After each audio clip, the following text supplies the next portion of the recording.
Hello fellow modelers. Today we will look at another Marek model kit, the Messerschmitt BF110E2. I converted to a G2. Let's begin.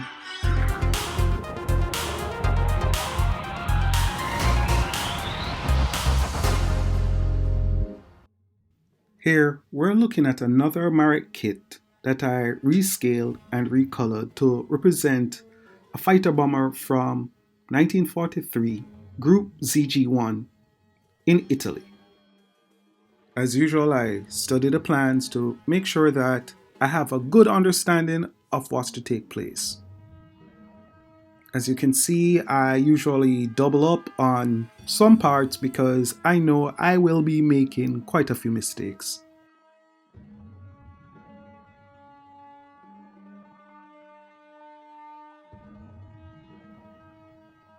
Again, I start with doubling all formers using the same thickness cardstock to make sure all the letters that is in red labeled on a Marek kit is twice the thickness.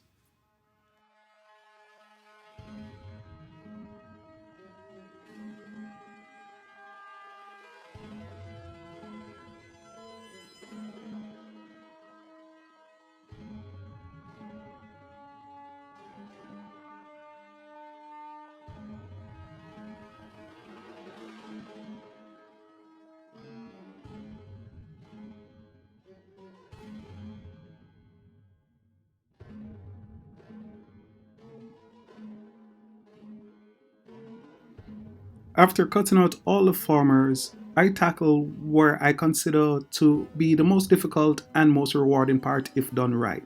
This is the nose of our Messerschmitt 110.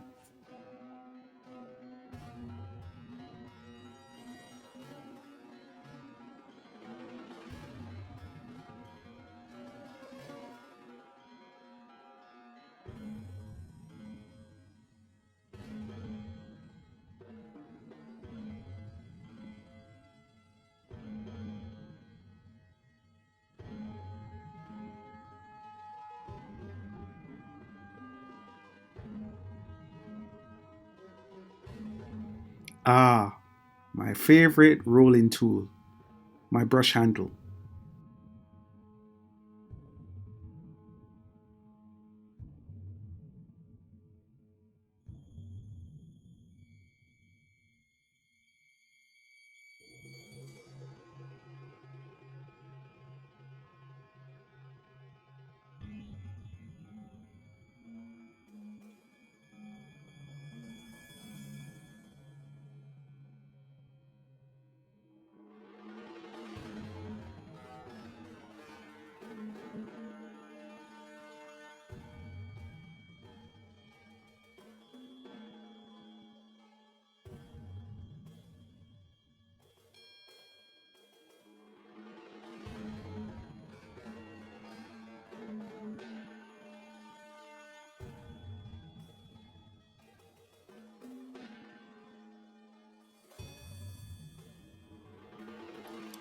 When joining panels, please make sure that the motif, the hornet, is aligned properly before clamping and securing the panels together.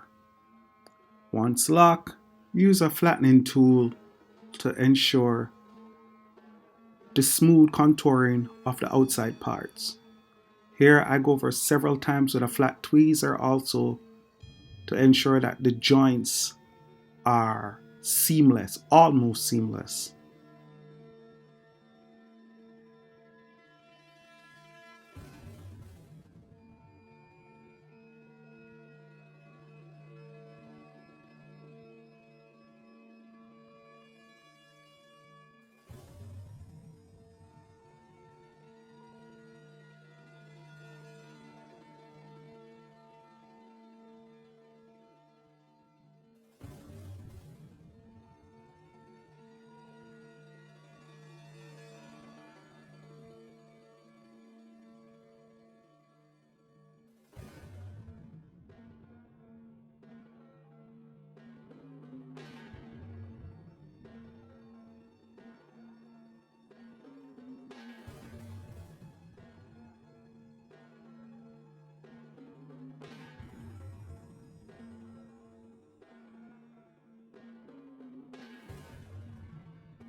Aside from messy hands with that glue, remember all you see here takes a few hours to get done.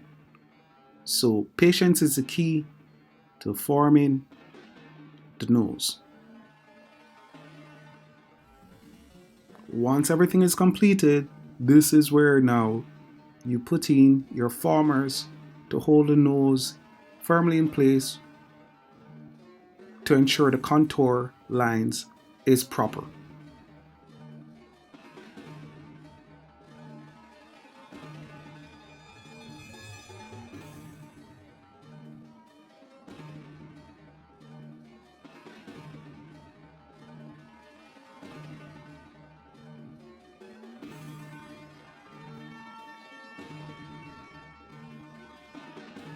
We then touch the nose up with the different color sets to help create seamless panel joints. Wait till dry, varnish, and we should have a really decent looking forward fuselage.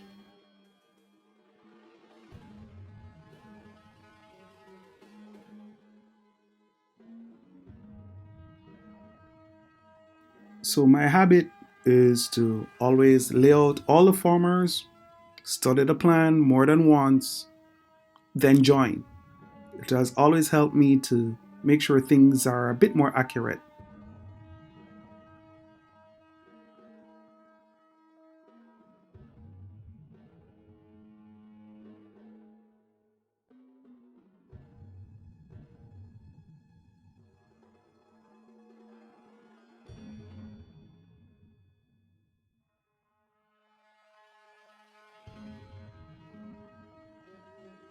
I've come to realize that instant glue, cryolite glue, when assembling formers is your best friend.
Now, on to the really good stuff.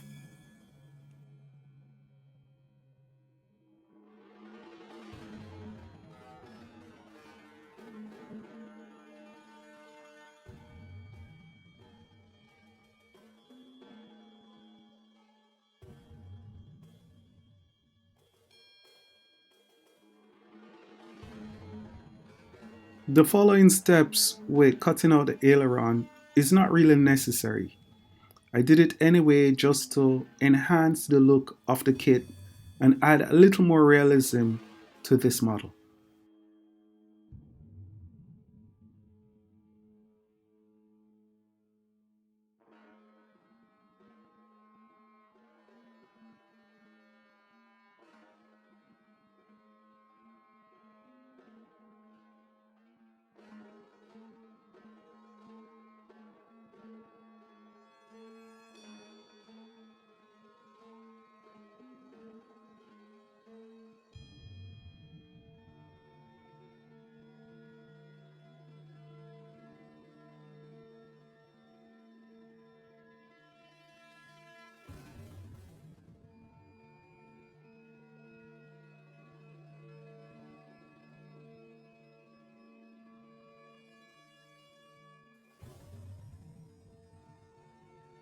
Here I slightly dampen my hands in water and just rub along the center line before I curve it.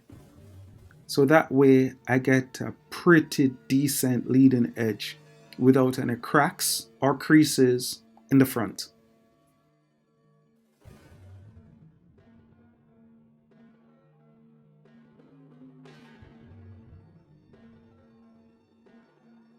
We will now add another layer of cardstock to the underside of the top of our wing panel.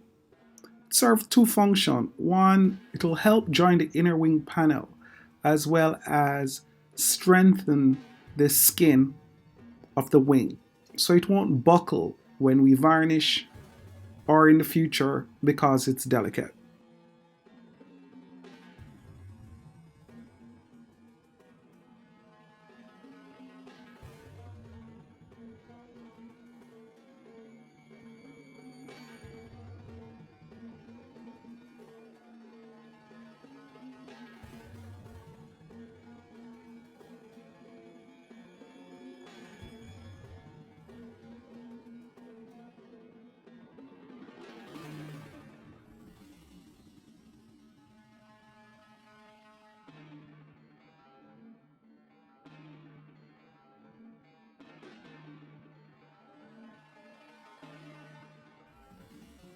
Always use a flat surface once the trailing edges join to ensure that the edges are straight.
I hope you will consider trying this model from Marek.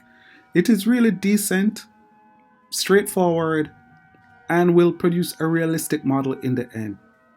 So thank you for joining me this weekend. Please consider subscribing to this channel so I can do what I really love, which is building paper models.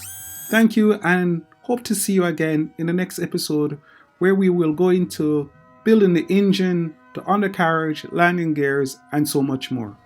Until then, my fellow modelers, take care, keep the peace, live well, happy modeling.